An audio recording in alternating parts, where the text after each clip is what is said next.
सुनती है, इतना दिल लगाती है, क्या देगा बाबा? उससे कहना कथा सुनना मेरा काम है, देना और नहीं देना उसका काम है, वो जाने उसका काम जाने। बस अपने अहम से दूर रहकर हम भगवान की भक्ति करें। अहंकार को पटक दो, कहीं चूल्हे के अंदर ले जाकर,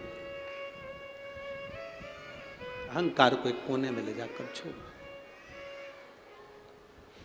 तारकासुर के तीनों बेटों ने पुरियों को बचाने के लिए भगवान शिव की भक्ति करी।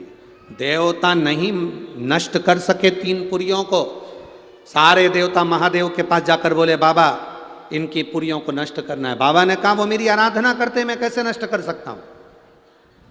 देव ऋषि नारद को भेजा तारकासुर के तीनों बेटों के पास में, तारकाक्ष, विदुम्माली, कमलाक्षकी के पास में। नारद जी प्रतिदिन जाते, उनके पास में बैठ जाते और उनसे भगवान शंकर की निंदा करवाना प्रारंभ करा। नारद जी रोज जाते, रोज कुछ ना कुछ कहते और निंदा करवाना प्रारंभ करा। याद रखो, जब व्यक्ति का विनाश का समय आता है तो वो शंकर की निंदा में लग जाता है। ये कथा तारकासुर के तीन बेटों की कह रही।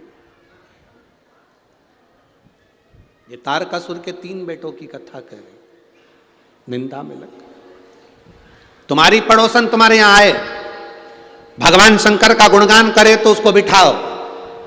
अगर वो आकर शंकर की निंदा कर रही है, तुम्हारे रिश्तेदार शंकर जी की निंदा कर रहे हैं, शिव पुराण की निंदा कर रहे हैं, शिव भक्ति की निंदा कर रहे हैं, उस समय पर वहां से उठकर चले जाओ या हाथ जोड़ लो। तुम हमारे रिश्तेदार हो, तुम हमारे नातेदार हो, हमारा तुमसे संबंध है, तुम हमारी बात करो, महादेव की कोई बात नहीं करेंगे, शिव पुराण की कोई बात नहीं करेंगे। शंकर हमारा है, हम शंकर के हैं, बोल बम का नारा है, बाबा एक सहारा। हमें कोई निंदा नहीं सुनी, हम नहीं सुन सकते। नारद जी ने तारकासुर के बेटों को निंदा करने में लगा दिया। अब तो तारकासुर के बेटे तीनों निंदा में इतने डूब गए, जितना रस लोगों को कथा में नहीं आता उससे दुगना रस चुगल चोटाई में आता। इतना रस कौन? बा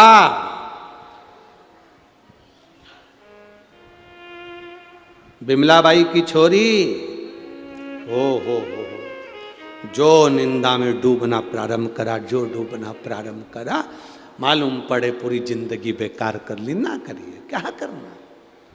आग लगे बस्ती में, अपन रहो मस्ती में, क्या किसको रोइए, चादर तान के सोइए।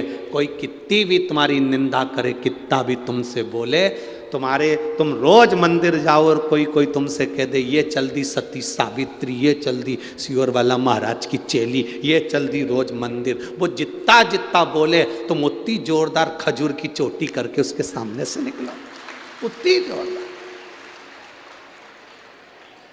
वो जले नहीं तो जला और जल ले जा, क्या होगा। चले तारकासुर के तीन बेटे जैसी निंदा में लगे, तीनों एकत्रित हुए। शंकर भगवान ने तीनों पुरियों को भस्म कर दिया। वर मांगा था, एक बाण से तीन पुरियां भस्म होना चाहिए। एक बाण से शंकर भगवान ने तीन पुरियों को भस्म कर दिया। शिव जी का नाम त्रिपुरारी हो गया। तारकाक्ष, विदुम्माली, कमलाक्षकी को मारने के लिए 33 कोटि देवी देवताओं को शंकर भगवान ने पशु बना दिया। शंकर भगवान उनके पति बन गए। भगवान शंकर पशु के पति बन गए, इसलिए उनका नाम पशुपति नाथ हो गया। भगाते भगाते तीनों को एक जगह इकट्ठा करा, त्रिशूल उठाकर तारकाक्ष, विदुम्माली, कमलाक्षकी को मारते। नंदी का रूप लेकर सींग से मारना चाहा, पीछे से कमलाक्षकी ने आकर भगवान शंकर का सिर काट दिया। जैसे ही पशु बने भगवान शंकर का सिर कटा, सिर जाकर नेपाल में गिर गया, धड़ केदार में गिर गया।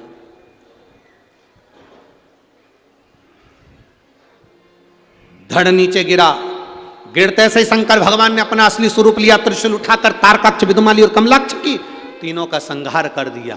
चारों तरफ से आवाज आ गई, बोल पशुपतिनाथ भगवान की। एक शिव महापुराण में पाशुपत्य अस्त्र की कथा है और एक शिव महापुराण में पशुपति व्रत की कथा। जो असर पाशुपत्य अस्त्र करता है अगर दिल से किसी ने पशुपति व्रत करा है तो जो असर पाशुपत्य अस्त्र करता है, जो पशुपत अस्त्र राम जी के पास था, कृष्ण भगवान के पास था, वो पाशुपत्य अस्त्र जो असर करता है वही की वही असर पशुपतिनाथ का व्रत करता है। जो करता है उसको मिलता है, पशुपतिनाथ के व्रत का वो फल मिलता है।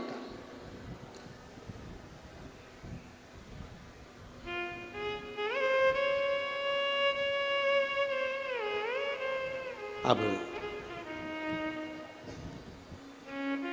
पशुपति व्रत